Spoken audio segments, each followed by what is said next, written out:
High guys, welcome back to my channel Priya blogs. I hope কি তোমরা সবাই খুব ভালো আছো গাইস। তো দেখতে পাচ্ছ আমি একটু রেডি হয়েছি আর এখন যাচ্ছি আমি মন্দিরে।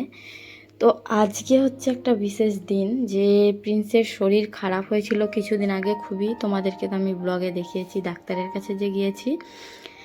তো বাড়িতে অনেক প্রবলেম হচ্ছিল ওর, তো সব কিছুই তার জন্যই একটা মানত রেখেছিল, ঠাকুরের কাছে প্রার্থনা করেছিল যে তাড়াতাড়ি সুস্থ হয়ে গেলে কিছু লোকজনকে খাওয়াবে, রাধা গোবিন্দর কাছে ভোগ দিবে। আজকে হচ্ছে সেই দিনটা। তো এখন যাচ্ছি আমি মন্দিরে। আর চলো মন্দিরে কি কি হচ্ছে, ভোগটা মানত রেখেছিল মন্দিরেই, যে মন্দিরেই সব কিছু আয়োজন হবে এখানেই। তো দেখো এখানে পাড়ার বউগুলোকে বলেছে মা, পাড়ার লোকজন যারা যারা চেনা আছে, তো এখানে দেখো রান্না হচ্ছে। আর একটু পরে যা যা হচ্ছে সব কিছুই তোমাদের সাথে শেয়ার করব, তোমরা কিন্তু পুরো ভিডিওটা এন্ড থেকে দেখতে থাকবে। আর এদিকে দেখো রান্না হচ্ছে, আর জেঠিটা একেবারে দাঁড়িয়ে গেছে ক্যামেরা দেখে।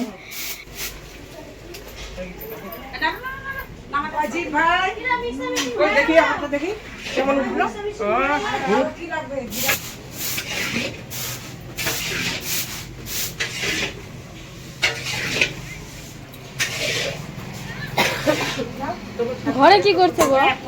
ভোগের এখানে জেঠি এখন ভোগের জন্য রান্না করছে।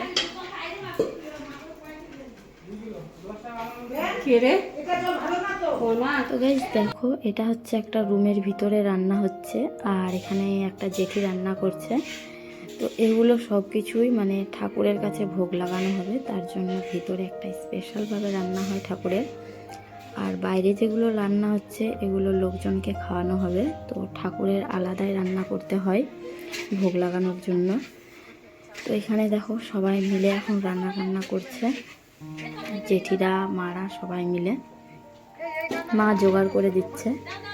তারপরে চলো তোমাদেরকে আমি দেখাচ্ছি শিব মন্দিরটা, আমাদের জায়গাটা কত সুন্দর শিব ঠাকুরের। এখানে একটা দেখো বকুল ফুলের গাছ হয়েছে, আজকে আমি লক্ষ্য করলাম, আমি বুঝতে পারিনি যে এখানে একটা বকুল ফুলের গাছ আছে। তো খুবই সুন্দর লাগছে জায়গাটা, পুরো একদম শান্তি। দুপুরের টাইম, আর কিছুক্ষণ পরেই ভোগ লাগানো হবে ঠাকুরের কাছে। তো তার জন্যই আমি একটু আগে সব কিছু একটু দেখতে এসেছিলাম, আর তোমাদেরকে ভিডিওটা দিব, তার জন্যই এসেছি একটু আগে আমি ভিডিওটা করতে। তো আমাদের মন্দিরে যা কিছু হয় সব এরকমভাবেই হয়, আর এখানে ক্লাবের মধ্যেই রান্না টান্না হয়, সব কিছুই তোমাদেরকে দেখাচ্ছি আজকে আমি। তো আজকে দেখতে পাচ্ছ কত রৌদ্র উঠেছে। তো 3-4 দিন আগের এটা ব্লগ। তো এখন যাচ্ছি আমি বাড়িতে, আর কিছুক্ষণ পরেই ভোগ লাগানো হবে। তো দেখো এখানে পিসিরা সবাই বসে আছে, আর চলো এখন মন্দিরে আবার তোমাদের সাথে দেখা হচ্ছে।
গাইস আমাদের এখন এদিকে কীর্তন শেষ হলো, আর এদিকে দেখো প্রিন্স শুয়েছিল বাড়িতে, তো আমি ওকে উঠিয়ে নিয়ে যাচ্ছি এখন প্রণাম করতে ঠাকুরের কাছে।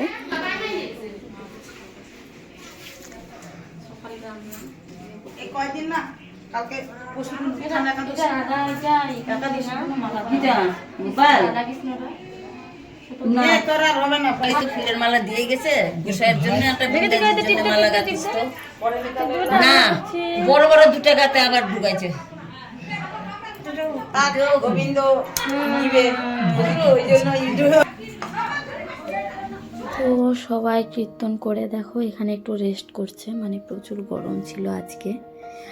আর এখন কিন্তু দামোদর মাসের টাইম হিন্দুদের, তোমরা সবাই জানো যারা যারা হিন্দু ব্লগটা দেখছো আমার।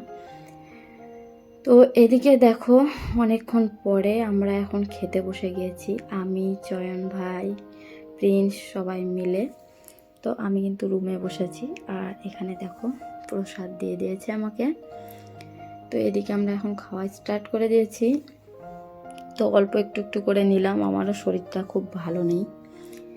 তো আমার খাওয়া দাওয়া এখন কমপ্লিট হলো গাইস, আর এখন যাচ্ছি আমি বাড়িতে। তোমাদেরকে ব্লগটা কীরকম লাগলো তোমরা কিন্তু অবশ্যই কমেন্ট করে জানাতে ভুলবে না, আর ভিডিওটা ভালো লাগলে লাইক করতে ভুলবে না, চ্যানেলটিকে কিন্তু অবশ্যই সাবস্ক্রাইব করে দিবে। আর এখনও অনেক লোকজন খাওয়া বাকি আছে, আমি তো প্রথমেই খেয়ে দিইনি, এখন চলে আসছি বাড়িতে, মানে প্রিন্সকেও খাওয়াতে হবে এবার বাড়িতে।